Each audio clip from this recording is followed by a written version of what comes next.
ओम असतो मा सद्गमय तमसो मा ज्योतिर्गमय मृत्युर्मा अमृतंगमय। ओम शांति शांति शांति। नमस्कार दर्शक वृंद, मु पद्मजा आ मो साथी मिली आमे आपनका सामने उपस्थापना करूछु अष्टवक्र गीतार द्वितीय अध्यायर किछि माने शेष तीनटा श्लोक 22, 23, 24 और 25 नंबर श्लोक। ये जो श्लोक गुड़ाकरे आमे जानिचे द्वितीय प्रकरण रे कोन होची, राजा जनकंकर आत्मस्थिति बोध होची। तो बोध होला परे केते सब आश्चर्यर जिनस से माने से फील करूचंदी, केते सारा जिनस ताको आश्चर्य कर दउची। आहा इवन से निजको नमस्कार भी करि पकेचंदी आश्चर्यर सहित एकदम अभिभूत अवस्था रे अछंती। सेही हिसाब रे ही 23, 24 और 25 नंबर श्लोक जोटा शेष तीनटा श्लोक एटा भी खूब सुंदर भाव से देइचंती। आसंतो हमें जानिबा। एबे 23 नंबर श्लोक। अहो भुवन कल्लोलो विचित्र इदाक् समुपस्थितम् मय्यन्त महाबोधं चित्तभाते समुद्यते। कौन कहउचंते एथे? आश्चर्य यही जे अनंत समुद्र रूप मो ठारे निज रूपी बात्यार आंदोलन रे शीघ्र ही विचित्र जगत रूपी तरंग सृष्टि हुए। एथिरे देखंतु किते सुंदर किना तीनिटा तथ्य दैछंती जनक। कौन कहिले? आत्माटा होची समुद्र, महासमुद्र, अनंत। ए जो आत्माटार महासमुद्र रे किछि भी लहरी न रहिबनी जदि पवन न चलिबो। कौन ढेउ उठिबो कि? पवन जदि न चले ढेउ उठिबो नहीं। तो से पवन बा वायु टाकू कौन कहउचंती? चित्त रूपी। चित्तटा कौन फ्रेंड्स? चित्त होची हमर जोठी हमर मेमोरीटा स्टोर हुए हम अंतःकरण रे, जो मन बुद्धि अहंकार चित्त एई चारिटी हमर अंतःकरण। ता भीतर जो चित्तटा जोठी हमर हार्ड डिस्क कहि परिबे हमर बॉडी माने हमर सिस्टम टा रे एई सिस्टम रो हार्ड डिस्क टा होची चित्त। चित्तटारे जेतेबेले भी माने चित्त रूपे रे वायु टाकू कंपेयर कले वायु रो प्रभाव रे जेमती समुद्र रे ढेउ उठे, सेमिति चित्तर प्रभाव रे ढेउ उठे समुद्र रे, माने आत्मार समुद्र रे ढेउ उठे। माने जो ढेउ टाकू कहा जायछि संसार। एटा को बुझी जिबा फ्रेंड्स, केमती कोन कहिया को चाहउचंती। समुद्र एज शांत जदि वायु नाही, समुद्र एज शांत ही, किंतु वायुर प्रभाव रे तरंग उठिला। वायु रहिला चित्त, तरंग रहुची संसार। माने धरंतु हमें एकदम मो शांत स्वरूप सच्चिदानंद रूप रे अछि, किंतु द मिनिट मो जो सेंसरी ऑर्गन्स हेले से माने गोटे जिंस को देखिले संगे संग मो माइंड को गला। माइंड ताको गोटे धरा जाऊ गोटे सुना मुदीटे देखिली फॉर एग्जांपल, से सुना मुदी को देखिबा माने मो आखी देखिला ताको मो माइंड संगे एनालिसिस कला एटा गोल्ड एटा हमको मेमोरी रे पड़िला। अरे मिली भी एमतिया पिंदितला, मो एमतिया नाही, संगे संग स्टार्ट हला गोटे डिजायर मोर एमतिया नहीं, मते भी एया दरकार। कौन हला? फिर मो संसार रूपे मोर ढेउटा स्टार्ट हे गला, मते भी एमितिया मुदी दरकार, ये मते भी ए जिंसटा दरकार। से संसार ढेउ जो स्टार्ट हला ताको फेर माने कर्म तो मु ताको करबी पूरा करिया पे। आ जिनस किनिबी मो कि मो पाखे पैसा अछि जे देबी, नाले मो काटू मागिबी कि माने मोर गोटे प्रचेष्टा चलला संसार भितरे गोटे कैलकुलेशन स्टार्ट हे गला, गोटे संगे संग गोटे एक्टिविटी स्टार्ट हे गला। जदि ए जो चित्तटा जदि तार कामटा से जदि न करिबो, चित्त जदि एब्सेंट हेई जिवो, ताहले देखिले भी किछि असर हबो कि? जदि हमर अंतःकरण रे मन बुद्धि अहंकार चित्त, एई जो चित्तटा ही जो मेजर रोल प्ले करूची कि मेमोरी रू अपन हार्ड डिस्क रू डेटा एक्सेस करके इमीडिएटली रिएक्शन स्टार्ट। प्लेन मन भी रिएक्शन दबनी, जदि चित्त इन्वॉल्व नहीं मन भी रिएक्शन दबनी। बस देखिले आपण सुना देखिले, रूपा देखिले, प्लैटिनम देखिले, जहां भी देखिले, किंतु डिजायर टा स्टार्ट हबो ଯେତେବେଳେ ଚିତ୍ତର ଏଣ୍ଟ୍ରି ମୋର ଅଛି ନା ନାଇଁ ଇମିଡିଏଟଲି ସ୍କାନିଂ ହେଇଯିବ ହେଲା ପରେ ମତେ ବି ଏଇଟା ଦରକାର ଏଇ ଜିନିଷଟା କେତେ ସୁନ୍ଦର ଭାବରେ ଜାନକ କହିଦେଇଛନ୍ତି ଦେଖନ୍ତୁ ତିନିଟା ଏକ୍ସାମ୍ପଲ ହିସାବରେ ଯଦି ଆମେ ଏଇ ଯୋଉ ଚିତ୍ତଟା ଆମର ଯଦି ଆବସେଣ୍ଟ ରହିଯାଉଛି ସମୁଦ୍ର ଏ ଶାନ୍ତ ତ ଏକ୍ଜାକ୍ଟଲି ଆମେ ମାନେ ମଧ୍ୟ ଏଇ ହିସାବରେ ହିଁ ଶାନ୍ତ କିନ୍ତୁ କେବଳ ତା ପ୍ରଭାବରେ ଆମ ଭିତରେ ଏଇ ତରଙ୍ଗ ସୃଷ୍ଟି ହଉଛି ଥରେ କିଣା ହେଲା ମୋ ମନ ଖୁସି କିଣା ହେଲାନି ମତେ ଦୁଃଖ ସେ ଚାଲିଲା ପ୍ରୋସେସ ତାପରେ ଚାଲିଲା ତାପରେ କେତେ ରାଗ ଅଭିମାନ ସବୁ ଏଇ ସବୁ ତକ ଏଇ ଅଜ୍ଞାନତାର ହିଁ ପ୍ରଭାବରେ ହିଁ ଚିତ୍ତର ପ୍ରଭାବରେ ହିଁ ଏସବୁ ଆମ ସହିତ ହଉଛି ସେଥିପାଇଁ ଏଟା କଣ କୁହାଯାଇ ପାରିବ ଏହାକୁ ମାନେ ମନକୁ ମନ ଏଟା ଏଇ ସଂସାରଟା ତାର ସେ ଶାନ୍ତ ହବନି ସେଇ ପର୍ଯ୍ୟନ୍ତ ସଂସାରରେ ସମୁଦ୍ରରେ ଢେଉ ଚାଲୁଥିବ ଯୋଉ ପର୍ଯ୍ୟନ୍ତ ଚିତ୍ତ ତା କାମ କରୁଛି ତ ଏଠି କଣ କରାହଉଛି ଗୋଟେ ସୁନ୍ଦର ୱାର୍ଡର ଗୋଟେ ଆସିଛି ଆମର ଯୋଗ ଚିତ୍ତ ନିବୃତ୍ତି ନିରୋଧ ଗୋଟେ ୱାର୍ଡ ଆସିଲା ଏଠି ବହୁତ ଇମ୍ପୋର୍ଟାଣ୍ଟ ୱାର୍ଡ ଟା କଣ କହିବା ଯୋଗ ଯୋଗଟା ପରେ ବୁଝିବା ଚିତ୍ତ ଆମ ଚିତ୍ତର ଯୋଉ ଚିତ୍ତର ଗୋଟେ ବୃତ୍ତି ମାନେ ଚିତ୍ତର କାମ ହଉଛି ହାର୍ଡ ଏକ୍ସେସ କରିବା ଆଣ୍ଡ ତାକୁ ଇନଫର୍ମେସନ ଟା ମାଇଣ୍ଡ କୁ ସପ୍ଲାଏ କରିବା ତ ଚିତ୍ତର ବୃତ୍ତି ଯେ ଚିତ୍ତର ବୃତ୍ତି ଟାକୁ ଯେତେବେଳେ ନିରୋଧ କରିବା ମାନେ ସେ ଯେତେବେଳେ ଆମକୁ ତ୍ୟାଗ କରିବାର ନାହିଁ ସେଟା ମାନେ ସେ ଯୋଉ ତ୍ୟାଗ ହେଇଯିବା କଥାଟା ଯୋଉଟା ମାନେ ଛୁଟ ଯାନା ମାନେ ନିଜେ ତାପରେ ଚେଷ୍ଟା କରିକି ଛାଡିବାର ନାହିଁ ସେ ତାର ସେ ବ୍ୟର୍ଥ ହେଇକି ମାନେ ଆମ ଜୀବନରୁ ମନକୁ ତାର ପଳେଇଲା ସେଇଟାକୁ ନିରୋଧ କୁହାଯିବ ନିରୋଧ ପାଇଁ ଆମେ ଆଗରୁ ବି କହିଛନ୍ତି ଯୋଉ ତ୍ୟାଗ କରିବାର ଆବଶ୍ୟକତା ନାହିଁ ତା ମାନେ ମନରେ ଡିଜାୟାର ହିଁ ଉଠିବ ନାହିଁ ଯଦି ଚିତ୍ତଟା ଶାନ୍ତ ଚିତ୍ତ ସେଇ ଯୋଉ ନିରୋଧ ସ୍ଥିତି ଟା କେତେବେଳେ ହବ ଯେତେବେଳେ ଆମେ ସମସ୍ତେ କଣ କରିବା ଏଇଥିର ଯୋଉ ନିରୋଧ ହେଇଗଲେ ତାହେଲେ ହିଁ ଆମେ ଆତ୍ମାକୁ ଉପଲବ୍ଧି କରିପାରିବା ମାନେ ତ୍ୟାଗ ସର୍ବନେନ୍ଦ୍ରୀ ବି ବହୁତ ସୁନ୍ଦର କିନା ତାକୁ ଲେଖିଛନ୍ତି କି ଆମର ଯୋଉ ଆତ୍ମ ସ୍ଥିତି ଟା ଉପଲବ୍ଧି ପାଇଁ ଏହାର ଶାନ୍ତ ହବା ଜରୁରୀ ମାନେ ଫର ଏକ୍ଜାମ୍ପଲ ଆମେ ନଦୀଟା ପୋଖରୀ ହଉ ନଦୀ ହଉ ଏନି ଜଳାଶୟ ହଉ ତା ଦେହରେ ଆମେ ଚନ୍ଦ୍ରର ଛାଇଟାକୁ ଦେଖିପାରୁ ରିଫ୍ଲେକ୍ସନ ଟା ହୁଏ ପ୍ରତିବିମ୍ବ ଟା ଦିଶେ ଚନ୍ଦ୍ରର ସମୁଦ୍ରରେ ଦିଶେ କି ନାଇଁ ଫ୍ରେଣ୍ଡସ୍ କାହିଁକି ନା ତାର ଢେଉ ସେ ଚାଲିଛି ଢେଉ କଣ୍ଟିନ୍ୟୁଅସ ଢେଉ ଚାଲିଲେ ଅଶାନ୍ତ ଭିତରେ କଣ ଆଉ ଶାନ୍ତ ଜଳାଶୟର ଭଳିଆ ସେ ରହିବ କି ବଟ୍ ମାଇନେଟ ବାୟୁ ରହିଲାନି ଚିତ୍ତ ରହିଲାନି ଏଇ ଯୋଉ ଢେଉ ଆଉ ଉଠିଲାନି ତ ସେ ଶାନ୍ତ ସମୁଦ୍ର ହିଁ ବନିଗଲା ସେତେବେଳେ ଆମେ ଚନ୍ଦ୍ରର ପ୍ରତିବିମ୍ବ ଆରାମ ସେ ସମୁଦ୍ର ଉପରେ ଦେଖିପାରିବା ଲାଇକ ଏନି ଅଦର ଜଳାଶୟ ତ ଏଇଟା କେତେ ସୁନ୍ଦର ଜିନିଷ ଟା ସେ ଆମକୁ ଗାଇଡ କରିଦେଲେ କି ଚିତ୍ତ ବୃତ୍ତିକୁ ହିଁ ନିରୋଧ କରିବା ସେଇଟା ହିଁ ଜରୁରୀ ଆସନ୍ତୁ ଦେଖିବା ନେକ୍ସଟ ଶ୍ଲୋକ ଟା ସେ କଣ କହୁଛନ୍ତି ଏ ତିନିଟା ଯାକ ଶ୍ଲୋକ ଆକ୍ଚୁଆଲି ବହୁତ ସୁନ୍ଦର ଭାବରେ ରିଲେଟେଡ ସେଟା ପ୍ରଥମେ ପଛରେ ମିଲି ଆପଣଙ୍କୁ ଏକ୍ସପ୍ଲେନ କରିବେ ବଟ୍ ଦିସ୍ ଇଜ 24th ଶ୍ଲୋକ ମୁଁ ନଉଛି ଯୋଉଟା ମହି ଅନନ୍ତ ମହାବୋଧୌ ଚିତ୍ତ ବାତେ ପ୍ରସାମ୍ୟତି ଅଭାଗ୍ୟ ଜୀବ ବଣିଜ୍ୟ ଜଗତ ପୋତ ବିନସ୍ୱର ଏଟାକୁ କଣ କହୁଛନ୍ତି ଏଇ ଅନନ୍ତ ମହାସାଗର ରୂପକ ମୋ ଠାରେ ନିଜ ରୂପକ ବାୟୁ ଶାନ୍ତ ହୋଇଯିବା ପରେ ଜୀବନ ରୂପକ ବ୍ୟାପାର ଅଭାଗ୍ୟରୁ ଜଗତ ରୂପୀ ନୌକା ନାଶ ହେଇଯାଏ କଣ କହୁଛନ୍ତି ସେମ ଥିଙ୍ଗ ତାର ଆଗର ଲାଷ୍ଟ ର ଯୋଉଟା ନେଲେ କେମିତି କହିଲେ ଯୋଉ ଏଇ ମହାନ ଶାନ୍ତ ସମୁଦ୍ରରେ ଢେଉଟା ଉଠୁଛି କେବଳ ବାୟୁର ପ୍ରଭାବରେ ବା ଚିତ୍ତର ପ୍ରଭାବରେ ହିଁ ଆମକୁ ସଂସାର ପ୍ରତୀତ ହଉଛି ବଟ ସଂସାର ଏବେ ଆମେ ଏଇଟା ଆମ ଉପନିଷଦରେ ବି ବହୁତ ଥର ବର୍ଣ୍ଣନା ଅଛି ଏଇ ଯୋଉ ବେଦାନ୍ତିକ ଭିଉ ବିଷୟରେ ଆମେ କଥା ହଉଛେ ଏଇଟା କଣ ଏଇ ଯୋଉ ବେଦାନ୍ତର ଢେଉ ବୋଲି କୁହାଯାଏ ଏଟା ଆକ୍ଚୁଆଲି କଣ ଫ୍ରେଣ୍ଡସ୍ ଏଇଟା କଣ ସମୁଦ୍ରରୁ କିଛି ଅଲଗା କି ନାଇଁ ସେଇଟା ତ ସେଇ ସମୁଦ୍ରର ପାର୍ଟ ସେଇ ପାଣି ତା ଭିତରେ ବାୟୁର ପ୍ରଭାବରେ କେବଳ ଛୋଟ ଢେଉ ବଡ ଢେଉ ଫେଣା ବୁଦବୁଦା ସବୁ ପ୍ରକାର ଫର୍ମରେ ପାଣି ଆସୁ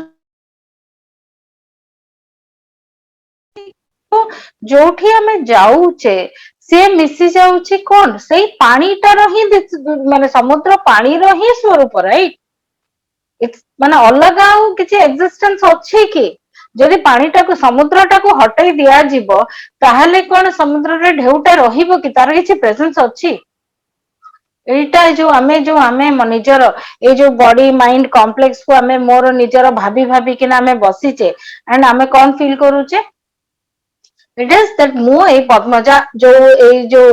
ଗୋଟେ ଦିଶୁଛି ବଡି, ମୋ ମାଇଣ୍ଡ, ମୋର ବୁଦ୍ଧି, ମୋର ସେ ସବୁକୁ ହିଁ ମୁଁ ଭାବୁଛି। ଅଜ୍ଞାନତା ଟା ଏଇଠି ଯେ ମୁଁ ସମୁଦ୍ର, ମୋ ଯୋଉ କନସିୟସନେସ ଯଦି ନାହିଁ, ନିର୍ଗୁଣ ବ୍ରହ୍ମ ଯଦି ନାହିଁ, ତ କଣ ସଗୁଣ ଶରୀର ପସିବଲ କି? ଭୁଲି ଯାଉଛେ ଆମେ ସେଇ ଅଜ୍ଞାନତାରେ ରହୁଛେ ଯେ ବାସ୍ ମୁଁ ଏତିକି ବଡି ମାଇଣ୍ଡ ମୁଁ। କିନ୍ତୁ ତ ଏଇ ଅଜ୍ଞାନତାରୁ କଣ ଆସୁଛି? ନିଶ୍ଚୟ ତାପରେ ନେକ୍ସଟ କଣ ଆସୁଛି? ଅଜ୍ଞାନତା ଆମେ ପଢିଥିଲେ 1 ନମ୍ବର ଚାପ୍ଟର ବି 7-8 ନମ୍ବର ଶ୍ଲୋକ। ଅଜ୍ଞାନତାରୁ ଯୋଉ ଆମର ଆସୁଛି ଇଗୋ ବା ଅହଙ୍କାର। ଅହଙ୍କାର କଣ? ମୁଁ ପଦ୍ମଜା, ସେ ମିଲି, ସେ ଏକ୍ସ, ସେ ୱାଇ। କିନ୍ତୁ କନସିୟସନେସ ନଥିଲେ ନା ପଦ୍ମଜା ଥିବ, ନା ମିଲି ଥିବ, ନା ଏକ୍ସ ନା ୱାଇ, କିଏ ଅଛି? ଯଦି କନସିୟସନେସ କୁ ହଟାଇ ଦିଆଯାଏ, ମାନେ ଆମେ କନସିୟସନେସ ର ପ୍ରଭାବରେ ବା ବ୍ରହ୍ମର ପ୍ରଭାବରେ ହିଁ ଆମେ ସଗୁଣ ବ୍ରହ୍ମକୁ ଦେଖୁଛେ। ଯଦି ବ୍ରହ୍ମ ରହିବନି, ନିର୍ଗୁଣ ବ୍ରହ୍ମ ଯଦି ରହିବନି, ଏ ସଗୁଣ ବ୍ରହ୍ମର କୌଣସି ଏକ୍ଜିଷ୍ଟେନ୍ସ ହିଁ ନାହିଁ। କିନ୍ତୁ ଆମେ ଭାବିକି ଏଇ ଅହଙ୍କାରର ପ୍ରଭାବରେ ମୁଁ ଅଲଗା, ମୁଁ ବଡ ଢେଉ, ତମେ ଛୋଟ ଢେଉ, ସିଏ ମୋଠୁ ବଡ ଢେଉ, ମତେ କୋଉଠି ଇର୍ଷା ଡିଜାୟାର ଆସିଲାଣି କି ମତେ ଇଏ କରିବାର ଅଛି, କିମ୍ବା ମାନେ ମତେ ଲାଇଫ ର ମାନେ ଆମକୁ ଏଇ ଡିଜାୟାର କୁ ପୁରା କରିବାର ଅଛି, ନେକ୍ସଟ ଡିଜାୟାର କୁ ପୁରା କରିବାର ଅଛି, ସେଇ ଡିଜାୟାର କୁ ପୁରା କରିବାର ଅଛି। ଆଉ ଏଇ ଯୋଉ କାମନା, ବାସନା, ଡିଜାୟାର ଆମର ବାରମ୍ବାର ଆମର ଜନ୍ମ ନବାର କାରଣ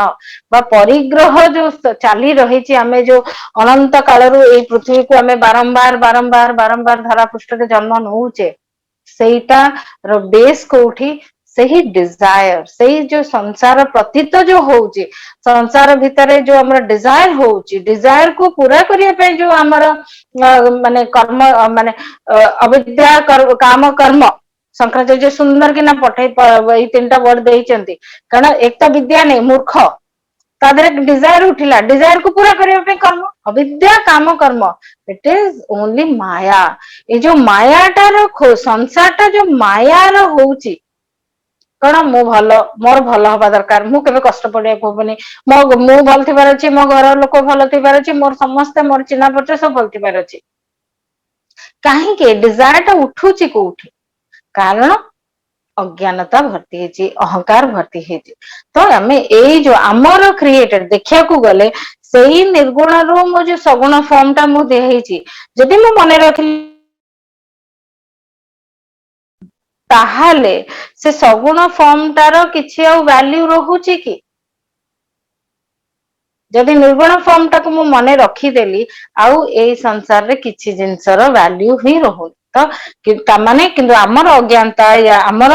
ଅହଙ୍କାର ଯୋଗୁ ଆମେ ଏଇଠି ଟ୍ରାପଡ ଫିଲ୍ କରୁଛେ। ଏଇ ମାୟା ଜାଲ ଯୋଉଟା ଆମ ପାଖରେ ଚାରି ପାଖରେ ଯୋଉ ମାୟା ଅଛି, ମାୟା ଭିତରେ ଆମେ ଟ୍ରାପ୍। ଆଉ ତା ଭିତରେ କଣ ଚାଲିଛି? ଆମର ବ୍ୟାପାର। ବ୍ୟାପାର କେମିତି ଫ୍ରେଣ୍ଡସ୍? ସବୁଥିରେ ତ କାଲକୁଲେସନ ଅଛି। ଏଇ ଲୋକଟା ଆସିଲା, ୟାଠୁ ମୋର ଫାଇଦା ଅଛି, ନୁକସାନ ଅଛି, ସବୁ ଜାଗାରେ ଖାଲି କାଲକୁଲେସନ। ଆମେ ବେପାର ହିଁ କରୁଛେ। ସେଥିପାଇଁ ଭବଦ୍ଧା ବେପାର ବି କୁହାଯାଉଛି ବା ପ୍ରାପଞ୍ଚିକ ଜଗତ ବୋଲି ଆମେ କାହିଁ କହୁଛେ? କାରଣ ଏଇଠି ଖାଲି ଲେନ ଦେନ ର ରିଲେସନସିପ। ମୁଁ ତାକୁ ଦେଲି, ସେ ମତେ କଣ ଦେଲା, ସେ ମତେ ଦେଲାନି, ମୋର ରାଗ ହେଲା, ସେ ମତେ ଦେଇଦେଲା, ମତେ ଖୁସି ହେଇଗଲା। ସବୁ ଜିନିଷ ଖାଲି ମୁଁ, ମୋର, ଆଉ ସେଇ ମୁଠୁ ନେଇକି ହିଁ ସାମ୍ନା ଲୋକ ସହିତ ଆପଣଙ୍କର ଗୋଟେ ଡିଲିଂ, ଗୋଟେ ଡିଲ୍ ଚାଲିଛି, ଗିଭ୍ ଆଣ୍ଡ ଟେକ୍ ର ରିଲେସନସିପ, ଦେଣ ନେଣର ଗୋଟେ ବ୍ୟାପାର। ତ ଏଇ ବ୍ୟାପାରଟା ଯେତେବେଳେ ଅତିଶୟ ହେଇଯାଏ, ଏଥିରେ କଣ କହୁଛନ୍ତି ସିଏ? ଯେତେବେଳେ ଚିତ୍ତ ଶାନ୍ତ ହେଇଗଲେ ସମୁଦ୍ର ଶାନ୍ତ, ଟ୍ରୁ। କିନ୍ତୁ ଏଇ ଯୋଉ ନିରୋଧ ସ୍ଥିତି ଆସିବା ପାଇଁ କେମିତି ଆସିବ ଫ୍ରେଣ୍ଡସ୍? ଏମିତି କଣ ମନ ଇଚ୍ଛା ପଳେଇ ଆସିବ ନିରୋଧ ସ୍ଥିତି? ନା। ନିରୋଧ ସ୍ଥିତି କେତେବେଳେ ଆସିବ? ଯେତେବେଳେ ଏଇ ଯୋଉ ସଂସାର ରୂପୀ ନୌକାଟା ଯୋଉ ଚାଲିଛି, ସେ ଗୋଟେ ଏକ୍ସଟ୍ରିମ ଷ୍ଟେଟ କୁ ଯିବ। ମାନେ କଣ ଏକ୍ସଟ୍ରିମ? ଆମର ଯେମିତି ଷଡରିପୁ ବିଷୟରେ ଆମେ ଜାଣୁଛେ, କାମ, କ୍ରୋଧ, ଲୋଭ, ମୋହ, ମଦ, ମାଶ୍ଚର୍ଯ୍ୟ। ଏଇ ଜିନିଷର ପ୍ରଭାବରେ ଆମର ଖୁସି ଦୁଃଖ, ଆମର ଏକ୍ସପେକ୍ଟେସନ୍स, ଆମର ଏକ୍ସେପ୍ଟେନ୍ସ ଜିନିଷକୁ ସବୁ ଜିନିଷ ତାରି ପ୍ରଭାବରୁ ହିଁ ଆମ ସାଙ୍ଗରେ ହଉଛି। ତାପରେ ସବୁ ଅତ୍ୟାଚାର, ଅନାଚାର, ସବୁ ଦୁରାଚାର, ସବୁ ଜିନିଷ ତାରି ପ୍ରଭାବରୁ। ଏଇ ଯେତେବେଳେ ଏଇ ପ୍ରଭାବ ଗୁଡାକ ଅତିଶୟ ହେଇଯାଏ, ସେତେବେଳେ ଫିଲ୍ ଚୋକ୍ଡ, ଆମେ ମାନେ ଏକଦମ ଶ୍ୱାସ ରୁଦ୍ଧ ଫିଲ୍ କରୁ, ବା ଆମ ନୌକା ଟା ଧସିବାକୁ, ପାଣିରେ ବୁଡିବାକୁ ଆରମ୍ଭ କରେ। ତ ସେଥିପାଇଁ ଇମ୍ପୋର୍ଟାଣ୍ଟ, ବହୁତ ବହୁତ ଇମ୍ପୋର୍ଟାଣ୍ଟ ଏଇଠି ତ୍ୟାଗ କରିଦେଲେ ବି ଜିନିଷ ଟା ବାହାର ଛାଡି ହେଇଯାଏ ନାହିଁ। ଆପଣ ମନେ ପକେଇକି ତ୍ୟାଗ କରିଦେବେ କି ନା ନା ମୋର ବହୁତ ସାରା ଡ୍ରେସ ଦରକାର ନାହିଁ, ତ୍ୟାଗ କରିଦେଲି ମୋ 2ଟା ଡ୍ରେସରେ ରହିବି। କିନ୍ତୁ ଏଇଟା ତ୍ୟାଗ ଟା ମୁଁ ମତେ କାରଣ ଏଇଟା କରିବା ଦ୍ଵାରା ଏଇଟା ଯେ ଭଲ, ସେଇଥିପାଇଁ ମୁଁ ତ୍ୟାଗ ଟା କରିଲି। କିନ୍ତୁ ତ୍ୟାଗ ଟା କଲେ କଣ ହବ, ମନରେ ତ ମୋର ସେଇ ଡ୍ରେସର ଡିଜାୟାର ଟା ରହିଛି। ଯଦି ଡ୍ରେସର ଡିଜାୟାର ଅଛି ତ କେବେ ନା କେବେ ତ ସେ ତ ଅଗେନ କାମନା ହଉ କିମ୍ବା ବାସନା ହଉ, ସେଟା କୋଉଠି ନା କୋଉଠି ତ ମ୍ୟାନିଫେଷ୍ଟ ହବ ନା ଫ୍ରେଣ୍ଡସ୍। ତ ସେଇ ଜିନିଷ ଟାକୁ ସେଇଥିପାଇଁ ଏଟାକୁ ସେ କହୁଛନ୍ତି କି ଯେତେବେଳେ ଅତିଶୟ ଷ୍ଟେଟ ଟା ଆସିଯାଏ, ସେତେବେଳେ ହିଁ ସେ ଯୋଉ ସଂସାର ଆମକୁ ବ୍ୟର୍ଥ ଲାଗିବା ଷ୍ଟାର୍ଟ ହୁଏ। ସେ ବ୍ୟର୍ଥ ନ ଲାଗିବା ପର୍ଯ୍ୟନ୍ତ ନିରୋଧ ଟା ହୁଏ ନାହିଁ। ଏଇଟା କହୁଛନ୍ତି ଜନକ, କେତେ ସୁନ୍ଦର ଭାବରେ କହୁଛନ୍ତି। ଏଇଟା ତ ଫ୍ରେଣ୍ଡସ୍ ଜନକଙ୍କ ସ୍ଥିତିର ଲୋକଙ୍କ ପାଇଁ ବୁଝିବା କଥାଟା। କିନ୍ତୁ ଆମେ କୋଉଠି ଅଛେ, ନା ଆମେ ଜନକଙ୍କ ସ୍ଥିତି ଅଛି, ନା ସେଇ ଲେଭେଲ ର ଆମର ଲାଇଫ ରେ ଆମେ ନା ନିଜ ସେ ଜିନିଷ ଗୁଡାକୁ ଆମେ ସେଇ ରକମରେ ଆମେ ଲାଇଫରେ ୟୁଜ କରିପାରୁଛେ। ତ ଆମର ସ୍ଥିତି ଟା କୋଉଠି, ଆମକୁ ଏଇ ଯୋଗ ଯୋଉ ଯୋଗ ଚିତ୍ତ ବୃତ୍ତି ନିବୃତ୍ତି ନିରୋଧ, ଏଇଟା ଆମକୁ କରିବାକୁ ହବ। କେମିତି ଏଥିର ନିବୃତ୍ତି ଟା ହବ କେମିତିଆ, ପତଞ୍ଜଳି ଅଷ୍ଟାଙ୍ଗ ମାର୍ଗ ଦେଇଛନ୍ତି। ପତଞ୍ଜଳିଙ୍କର ଯୋଉ ମହର୍ଷି ପତଞ୍ଜଳି ସୁନ୍ଦର କିନା ଦେଇଛନ୍ତି, କଣ କହିଲେ ଏଇ ଯୋଉ ଚିତ୍ତ ନିବୃତ୍ତି ସ୍ଥିତିକୁ ଯିବା ପାଇଁ ସେ କଣ କହୁଛନ୍ତି, ୟମ ନିୟମ ଆସନ ପ୍ରାଣାୟାମ ପ୍ରତ୍ୟାହାର ଧାରଣା ଧ୍ୟାନ ସମାଧି, ଏଇ ସ୍ଥିତି ଗୁଡାକ, ଏଇ 8ଟା ସ୍ଥିତିର ଆମକୁ ନିରନ୍ତର ପ୍ରାକ୍ଟିସ କରିବାକୁ ହବ ଫ୍ରେଣ୍ଡସ୍। ଯେତେବେଳେ ଆମେ ପ୍ରାକ୍ଟିସ କରିବା, ସେଇ ଲେଭେଲ ର ସେଇ ସ୍ଥିତିରେ ପହଞ୍ଚିବା, ସେତେବେଳେ ହିଁ ଆମେ ଯୋଉ ଆତ୍ମଜ୍ଞାନର ଯୋଉ ସ୍ଥିତି ବା ଆତ୍ମସ୍ଥିତିରେ ଆମେ ମାନେ ମାନେ କେମିତି କହିବା, ଆମର ପ୍ରୋଫାଉଣ୍ଡ ହେଇଯିବ ଆମ ନଲେଜ ଟା। ଆମେ ନିଜର ଜିନିଷ ଟା ଆମେ ସେଇଠି ସ୍ଥିତ ହେଇପାରିବା ପରମାନେଣ୍ଟଲି। ଗୋଟେ ଜାଗାରେ ଜନକ କହିଛନ୍ତି ନା, ମୁଁ ବିଶ୍ରାମ ସ୍ଥିତିରେ ଅଛି, ଆତ୍ମସ୍ଥିତିରେ। ଏଇ 2ୟ ଚାପ୍ଟରରେ ହିଁ କହିଛନ୍ତି ବିଶ୍ରାମ ସ୍ଥିତିରେ କେମିତି ପହଞ୍ଚିବା। ଆମର ତ ମନରେ ସବୁବେଳେ ଦ୍ୱନ୍ଦ, ସବୁବେଳେ ଚାଲିଥିବ। ତ ଯେତେବେଳେ ଆମେ ସେଇ ଲେଭେଲରେ ପହଞ୍ଚିବା, ସେଇଠି ହିଁ ଆମେ ସେ ବିଶ୍ରାମ ସ୍ଥିତି ଟା ଉପଲବ୍ଧି ଆମର ହବ, ଯେତେବେଳେ ଆମେ ଏଇ ପ୍ରୋସେସ ଗୁଡା ଫଲୋ କରିକିନା ଯିବା। ଫ୍ରେଣ୍ଡସ୍ ଏଇ ଯୋଉ 23rd ଆଉ 24th ଶ୍ଲୋକ ଦେଖିଲେ କେତେ ସୁନ୍ଦର ଦେଇଛନ୍ତି। ଇଭେନ 25th ଶ୍ଲୋକ ଆହୁରି ବି ସୁନ୍ଦର ଭାବରେ ଦେଇଛନ୍ତି। ଓଭର ଟୁ ୟୁ ମିଲି। ଧନ୍ୟବାଦ ପଦ୍ମଜା, ବହୁତ ସୁନ୍ଦର। ମାନେ 2ଟା ଶ୍ଲୋକ ସୁନ୍ଦର, ସମୁଦ୍ର ଆଉ ଢେଉ, ମାନେ ବେଦାନ୍ତର ସେଟା ହଉଛି ଗୋଟେ ସୁନ୍ଦର ଏକ୍ସାମ୍ପଲ। ସମୁଦ୍ରର ଢେଉଟା ମାନେ ପ୍ରଥମରେ କହିଲେ ଯେ ମାନେ ଆମର ଚିତ୍ତ ପାଇଁ ହିଁ, ଚିତ୍ତ ରୂପକ ବାୟୁ ଯେତେବେଳେ ବହୁଛି ହିଁ ସମୁଦ୍ର ରୂପକ ମୁଁ ମାନେ ଆତ୍ମା ରେ ହିଁ ତରଙ୍ଗ ସୃଷ୍ଟି ହଉଛି, ମାନେ ସଂସାରର ଉତ୍ପତ୍ତି ଟା ହଉଛି, ସଂସାର ସୃଷ୍ଟି ହଉଛି। ତାପରେ ସେକେଣ୍ଡରେ କଣ କହିଲେ, 24 ନମ୍ବର ଶ୍ଲୋକରେ କଣ କହିଲେ କି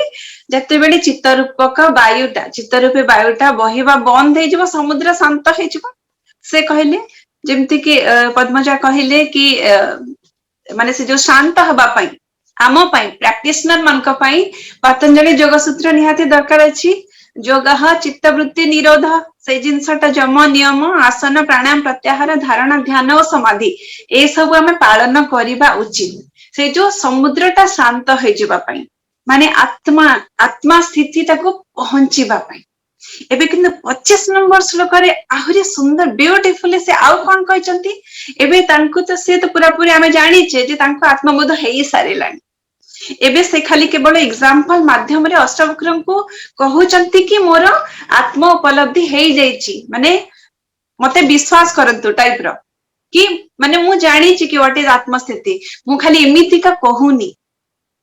ମାନେ ୱିଥ ପ୍ରୁଫ ସେ ଏତିକି ସବୁ କହୁଛନ୍ତି। 25 नंबर श्लोकटा बहुत ही ब्यूटीफुल।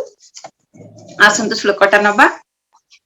मज्जनन्त महाम्बोधा भाश्चर्यं जीवविचयः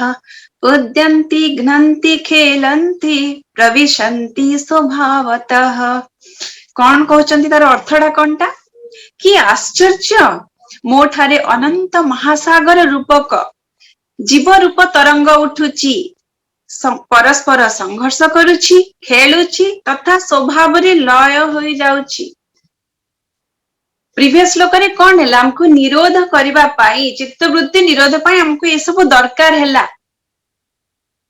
जोग सूत्र चित्तटाको शांत करबा पाई समुद्र रूप माने महासमुद्रटाको शांत करबा पाई माने आत्म स्थिति रे पहुंचिया पाई एठी महासमुद्रटा आत्मा संगे तुलना करा जायछि आउ तरंगटाको चित्त संगे तुलना करा जायछि। किन एठी से कौन कहउचंती एबे मो कंप्लीट बुझी जायछि कहउचंती जनक राजा कि मु पूरा कंप्लीट बुझी जायछि तरंग तो शांत हेइ जिवो धरा जो तरंग अछि चित्तर आउ वायु बहुनी सेटा शांत हेइ ही गला किंतु सेटा पुणी थरे वायु बहिले पुणी थरे ढेउ उत्पन्न हबो ही कारण वायुर प्रवृत्ति ही होची से ढेउ क्रिएट करिवो से बहिबो हेले ढेउ आपे आपे क्रिएट हबो। ताहले एठी वायुटाको आम संगे चित्त संगे कंपेयर करा जायछि जेते बेले चित्त माने आमे धरा जो मोटा मोटी भाबे आमे मन ही धरा जो धरि नबा माइंड टाको धरि नछे मन ही चंचल चित्त हले तो ऑलमोस्ट हार्डवेयर टा जोटा पद्मजा कहले कि मेमोरी टा जोटा कहले सेटा किंतु आमे स्मॉल थिंग मन टाको ही धरा जो धरि नबा मन केते चंचल केबे शांत हेइछि केबे भी शांत हेइनी तार स्वभाव मनर स्वभाव ही होची चंचलता से स्वभाव रे से उठिबो ही चित्तर स्वभाव ही होची से उठिबो पड़िबो तरंग परि सृष्टि हबो he desire उठिबो he and desire उठिले पुणी आमे कर्म करिबा ही सेटा हबो ही केबे आज पर्यंत चित्त शांत हेइ नाही कारण तार स्वभाव शांत नुहे ही मनर स्वभाव होची चंचलता चित्तर स्वभाव होची चंचलता से पछकु आगकु हो ही थाए टू एंड फ्रो मोशन थाए ही पछकु जीवो पास्ट को जीवो फ्यूचर को जीवो प्रेजेंट रहइबो एत तार काम ही सेटा। तले एठी राजा जनक कहिले कोनटा से कहि देले कि मु सीमित जीवन नुहे मु माने से आत्मा कथा कहउचंती आत्मा त माने जीवन नुहे मु से सीमित जीवन नुहे एई सागरर तरंग मात्र नुहे बरं विशाल महासागर अटे सेटा तो से कहि ही देले। ताले जेमती पद्मजा कहले कि अज्ञान अहंकार रु ही सेमती तांको लागुथिला अज्ञान अहंकार रु ही से अलगा मु अलगा जोटा द्वंद्वत्व जोटा द्वैत भाव जोटा से सबु रहुथिला किंतु एबे कौन हैला से बुझी गले जे एई आत्मरूपी अनंत महासागर रूपक मो ठारे मीन्स आत्मा ठारे जीव रूपी तरंग मात्र सृष्टि होची सेटा तार स्वभाव तरंग सृष्टि हबा होची स्वभाव। तापरे कौन कहउचंती परस्पर संघर्ष हेउची घ्नंती उद्यंती माने उठंती घ्नंती माने संघर्ष करंती आमे जतले देखिथिबा ढेउ गुडाक समुद्र रे ढेउ गुडाक एक दूसरे संगे से माने उठिबे माने कोलाइड करिवे गोटे संगे आ गोटे ढेउ संगे कोलाइड करी करी करी करी पूरा कूलकु से माने आसीबे तंको स्वभाव भी सेटा घ्नंती माने संघर्ष करिवे तेनु आमे जो मनीष जन्म हेइछि आमे हमर काम ही होची माने जो धरा जो माइंड और बॉडी कॉन्शियसनेस आमे देखिबा मन हबो ही आज गोटे रसगोल्ला खाए को इच्छा हबो ही मिठा टिके खाए को इच्छा हबो एंड तापाई मु बाजार को जिबी ही किनी किना आनीबी खाइबी कि मु काहा को कहिबी आनी दिया मते रसगोल्ला टे आनते मते इच्छा होउची आ तापरे कोन कहउचंती तापरे संघर्ष होउची खेलुची तथा स्वभाव रे पूर्ण लय हे जाउची आमे देखिथबा जेतले ढेउ गुडाक खेलुथिबे एक दूसरे संगे कोलाइड होथिबे बाजुथिबे संघर्ष करुथिबे तापरे पुणी सेमाने लय हे जानती सेई महासमुद्रर पानी रे आमर इच्छा गुड़िक भी सेमितिका लय हे जाउथिबा दरकार एक्चुअली स्वभाव रे एक्चुअली हुए आमे धरा जे आमे डीपली चिंता करिबा आमे सपोज गुटे डिजायर ता हमर हैला कोनोसी भी जिंसर गुटे डिजायर ता हैला इधर सेटा फुलफिल हो कि न हो दिने ना दिने सेटा इधर फुलफिल हेले भी सेटा लय हे जाउची फुलफिल न हेले भी सेटा लय हे जाउची तार स्वभाव ही सेटा लय हे जाउची बट आम प्रॉब्लम होची कि आमे ताको धरी किना आहुरी हमर मेमोरी क्रिएट करी चालुचे मोर एटा भलो हेलानी मते आज रसगोल्ला से आनी केना देलानी मु तो खाई पारलिनी एई जिंसटा मु गुटे कहिली धरा जो हस्बैंड को कहिली मते मिठा खाकु इच्छा होची मते आनी किना देलेनी तो एठी कोन हैला एठी हमकु दुख आम प्रॉब्लम ता सेठी अछि जदि डिजायर उठी थांता मु धरा जो कहिली आनी किना देले तो ठीक अछि मु खाई किना लय हे गला मोर डिजायर ता मु खाइली खाई किना लय हे गला मोर डिजायर ता किमा मु कहिली धरा जो आज हस्बैंड आनी देई पारिलेनी ओके ठीक अछि आज आनी देई पारलेनी केबे तो आनी देबे केबे तो मु खाइबी सेटा डिजायर ता सेटा लय हे जाई थांता automatic this is automatic process भल्ला किना नोटिस करंतु कोनोसी भी डिजायर वेदर सेटा फुलफिल हो कि न हो फुलफिल सेटा लय ही हे जाए किंतु आमे ता संगे सुख आउ दुख अटैच करिकिना चली थाए सब बेले आम प्रॉब्लम ता सेठी तेणु डिजायर उठिबाटा स्वभाव ही चित्तर चंचलता रे डिजायर ता उठिबो ही निहाती किंतु आमे तार रिजल्ट संगे निज को अटैच कर दोचे मते रसगोल्ला ता मिलिला त मु सुखी हे गली मोर हस्बैंड बहुत भलो मो कथा मानंती मते जदी आनी कि नाजी न देले मो परा मो कथा केबे सुनंतिनी मो जाहा मागिले केबे भी किछि दियंतिनी तेनु मते पुणी राग आसीबो तांको उपरे मु काई तांको कथा सुनिबी नाना प्रकार एकदम जो अविद्या काम कर्म से पुणी चेन ऑफ कर्म चालिला हमर भावनार कर्म चालिला आम एति के बुझी रखिबा दरकार जे तार स्वभाव ही होची डिजायर उठिबो खेलिबो जेमि तरंग खेले कोलाइड करे पुणी लय हे जाय समुद्र रे एग्जैक्टली आम डिजायर भी सेमितिका इवन जदि आमे कहि परिबा कि ए आमे जो यूनिट टा जो स्मॉल आई यूनिट टा आमे बॉडी माइंड कॉन्शियसनेस हमर सेटा भी डिजायर ही हमको संसार देखा जाउची चित्त रूपी वायु बहुची बोली कि हमको संसार देखा जाउची मो सामने रे भलो मंद दुख सुख मु देखि पारुची तो दिने ना दिने ए सबु आमे आमे निजे भी स्मॉल आई यूनिट भी दिने लय हे जबो किंतु ता संगे जो गुड एंड बैड रो आमे सबु मेमोरी क्रिएट करी करी करी करी करी करी ताकू ट्रैपिंग सिचुएशन रे हमें निजे रही जाउचे तो एठी जनक राजा कहउचंती कोनटा से कोन करि पारे चंती से जो आत्मा टाकू से तरंग पाखरु अलगा करी किना देखि पारुचंती से आत्म स्थिति को जो उपलब्धि करि आइचंती केमितिका से जानिले कि मु आत्मा से प्राय कहउचंती कि जेते बेले चित्त रूपी वायु बहुची ही तरंग सृष्टि होची जेते बेले चित्त रूपी वायु बहिबा बंद हे जाउची समुद्र शांत हे जाउची ता माने कोनटा से क्लियरली देखि पारुचंती तांका जहा भी ए संसार ता जो चालीची तांका सामना रे that is all because of his own desire चित्त पाई ही मेमोरी पाई ही मनर चंचलता रे सेमती होची आ सेटा हब ही से निज को माने आत्मा को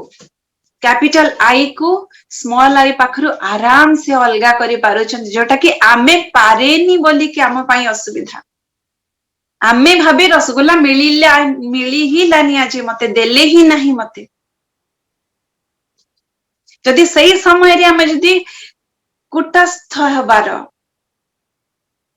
साक्षी हबार ओके आज मते रसगोल्लाटा मिलिलानी मोर डिजायर थिला आज मिललानी किंतु केबे मिली जिवो कि न भी मिलू डिजायर टा हेछि मु खाली जनक सामना रे मोर रखिली कथाटा मिलुची कि नाई मु जदि ताकू देखिबा वाला कुटस्थ हेई गली जनक राजा कुटस्थ हेई जाइचंती से तरंग उठुची देखुचंती एंड केमिति से तरंग उठुची परस्पर संगे से माने खेलुचंती संघर्ष भी करूचंती आ पुणी लय हेई जाउचंती को स्थिति से देखि पारुचंती जते बेले से धरा जाऊ समुद्र कूଳରେ बसिकिना समुद्रर गतिविधि गुडाक मु देखिबी ढेउर गतिविधि देखिबी ताले ढेउ कोनटा संसार किनारा किए से कुटस्थ किना से आत्मा को कुटस्थ करि देइचंती ये संसार ये आत्मा माने मु एबे साक्षी समुद्र कूଳରେ बसिकी मु ढेउ उठुची खेलुची संघर्ष करुची पुणी लय हेई जाउची मु देखुची जनक स्थिति होउची सेटा विशाल समुद्र अछि पवन तो बहिब आ पवन बहिब माने ही तरंग सृष्टि हब सेटाको केही रखी पारिबे नाही ताले मु कोन करबी मु बस खाली जदि देखिबा वाला हेई जाए समुद्र कूଳରେ बसिकिना ढेउ गुडिक को देखिबा वाला जदि मु हेई जाए ताहले आई एम अनअफेक्टेड ताहेले ही मु प्रभावित हेबिनी संसारर माया रे प्रभावित हेबी नाही बट आमे तो प्रभावित हेई जाउचे रसगोल्ला मिलिलानी तो आमे तो प्रभावित हेई ही गले दुखी हेई गले कारण आमे एबे भी निजको बॉडी कॉन्शियसनेस रे देखुचे आमे से आत्मस्थिति को पहुंची पारुने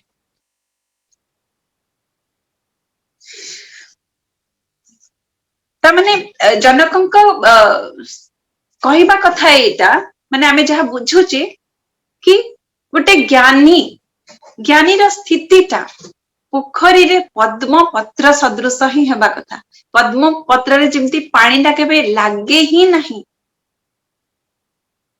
एतकी पानी भी पत्र उपरे रखी देबे से ढळी किना पुणी पड़ी जीवो से पुणी पत्र सुखा को सुखा रहितबो खाली जस्ट रहीची सेठी तमाने ज्ञानी रो स्थितिटा सेमितिका हवा दरकार माने मनर तरंग सृष्टि हबो ता माने सुख दुख आसीबो निहाती भल भी हबो मंद भी हबो मनर स्वभाव कहउचंती स्वभाव ही संसार आमे रहीचे माने ही भल मंद निहाती हबो बट हमको रहिबा केमती अछि पद्म पत्र परे पोखरी रे जेमती पद्म पत्र थाए माने you are not affected by the water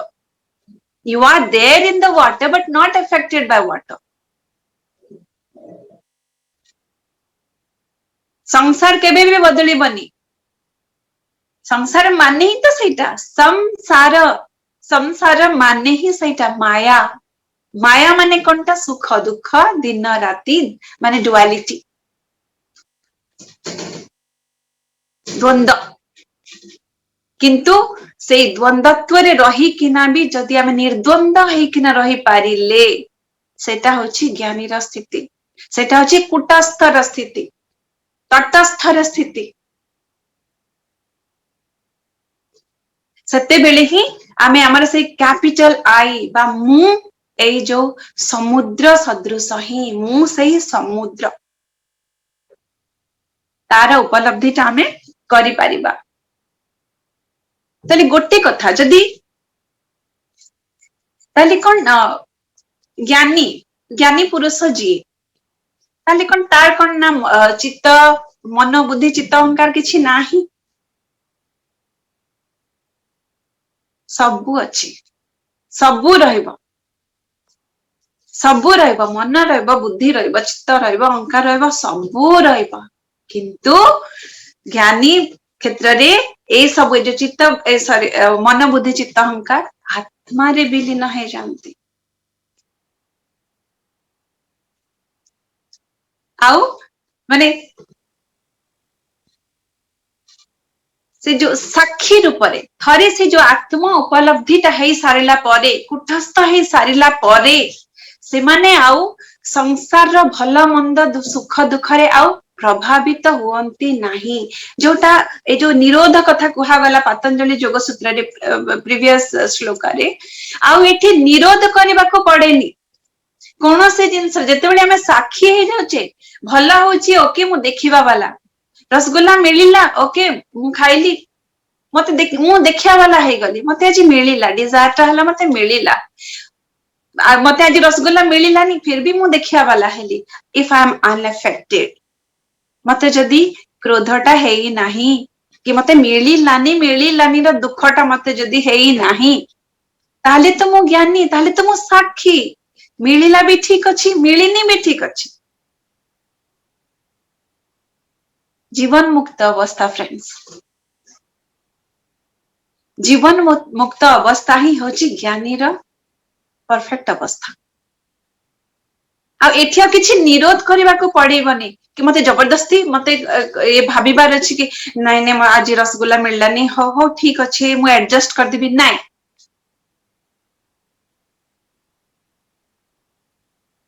automatically किछि ग्लानी रहिबो ही नाही निरोध करबा को पड़िबनी ऑटोमेटिकली निरोध हेई ही जीव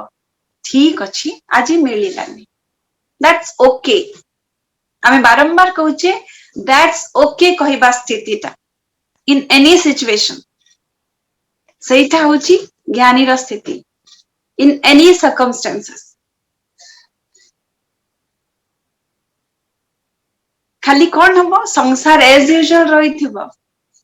जेमिति कहउचंती समुद्र रे तरंग उठुची खेलुची संघर्ष करूची पुणी लय हे जाउची एटा स्वभाव ही सेटा हब बास हमकु कुटस्थ है किना तटस्थ है किना ए सबुर साक्षी हबार अछि सेतिकी फ्रेंड्स किंतु एटा आमे कहउचे सेतिकी किंतु आम पई एटा सेतिकी नुहे धरा जो आमे एबे समराइज करिबा जनकंक स्थितिटा सेमती थिला कारण तांकर पूर्व अनेक जन्मर तांकर कर्मर फल साधनार फल जहा कि एकदम अल्प समय रे आउ गुरुंकर महिमा न थिले ए जो तांको सुंदर आत्म उपलब्धिटा हेइची माने धरा जो गुरु कृपा न थिबो सांगरे जने महान गुरु जदि नथिबे ताले ए जो आत्म उपलब्धि हबाटा भी मस्तिष्क विकृति हे जाई पारे किछि भी आपनकर हे जाई पारे जेमिति फॉर एग्जांपल आपनकर महाभारत रे जेमिति अर्जुन तेते बेले अर्जुन को श्री कृष्ण तांकर विश्व रूपटा देखैचंती अर्जुन देखि पारि नांती से कहिचंती कि आपनकर ए जो ज्योति बाहरुची ताको किछि कम करंतु मु देखि पारुनी ता माने कोनटा अर्जुन से स्थिति को आसी नांती एते पर्यंत से जो विराट स्वरूप को देखिबा पाई भी उपलब्धि करिया पाई भी फील करिया पाई भी पात्रता थिबा आवश्यक जोटा कि राजा जनक कृत कर्मर फल जोगु से सेटा को आराम से ऋषि अष्टवक्र तांकर एबे गुरु हेइचंती तांको सामना रे से आराम से ए जो आत्म स्थितिटा को उपलब्धि करि पारिचंती बिना कोनोसी तांको किछि परेशानी हेइनी अर्जुन को जेमति परेशानी हला देखि भी पारलिनी एते प्रकाश थिला जे से देखि पारलिनी किछि तेजटा कम करंतु बोली कि ना कहिचंती एठी सेमति किछि हेइनी दुई जण ही माने से विराट सुखर अनुभूति नैचंती किंतु डिफरेंस अछि अर्जुन डायरेक्टली नहीं पारनांती आ जनक डायरेक्टली नैचंती एंड नै कि ना पुणी कि सुंदर से तांकर एग्जांपल डाकू भी इतने सुंदर सुंदर भाबे देई देचंती ताले एटा होची केवल एंड केवल पात्रता ए जो हमें कहूचे कि निरोध जिनसटा तांकर ऑलरेडी पूर्व जन्मर हेई सारीची तेनु तांको इथे निरोध करबा को किछि दरकार नाही ए जो तमरो ए जो जम नियम आसन एबे तांको किछि दरकार नाही एटा होची जनकंक स्थिति से केवल साक्षी तो आमे भी अल्प अल्प किना आमे भी प्रैक्टिस करि परिबा ओके इट्स ओके कहबार प्रैक्टिस टा सुख हो कि दुख हो भल हो कि मंद हो आज किए देला कि न देला आज किए मो पाखरु नै गला मोर हजी गला दैट्स ओके एटा मोर हबार थिला एटा ही हबार थिला हैला दैट्स ओके कहि पारले ही किछि किछि मात्रा रे आमे निरोधटा हेई पारिबो आमे बे चेष्टा करिबा निरोधटा करिया पई हमको जनकमका स्थिति मिलिनी एते पर्यंत कि निरोध हेई ही जीवो मनर स्वभाव से चंचल से गतिशील हबो ही डिजायर उठिबो ही बट जदि मिलिला दैट्स ओके न मिलिला दैट्स आल्सो ओके एति की कहि पारले किछि मात्रा रे आमे जनकक स्थिति टाको उपलब्धि करि परिबा तो ये हला हमर पद्मजा किछि ऐड करिया को चाहूछ हाँ बहुत सुंदर सुंदर भाव कहल किंतु कथाटी मते कहीं गोटे फीलिंग अच्छी 24टा श्लोक एथिरे जो 25टा द्वितीय प्रकरण रे आत्मबोधर स्थितिटा जो कहउछथि 24टा श्लोक तांकर ऑब्जर्वेशन गुडा रहिछि किंतु दिस 25th श्लोक जत्ता बेले आत्मा अनुभूति हेई जाइछि देन आल्सो आमको ये जिनस गुड़ाक दिशब जो ढेउ गुड़ाक हम दिशब जो साक्षी अवस्था रहिबो सो दैट आम भाई जो साधक माने जो माने रोचंदी they should not get confused कि एटा मोर बंद कहीं हेलानी सेही जिनसटा को जनक केते सुंदर कि ना कहि देले कि से उठू थिबो एटा पद्मजार बॉडी रे माइंड रे जो ढेउ गुड़ाक चलीछि बा पद्मजार संसार रे भी जहा चलीछि सेटा केवल पद्मजार ही एही स्मॉल आई रो ही कैपिटल आईटा इट इज जस्ट गोटे जो साक्षी जो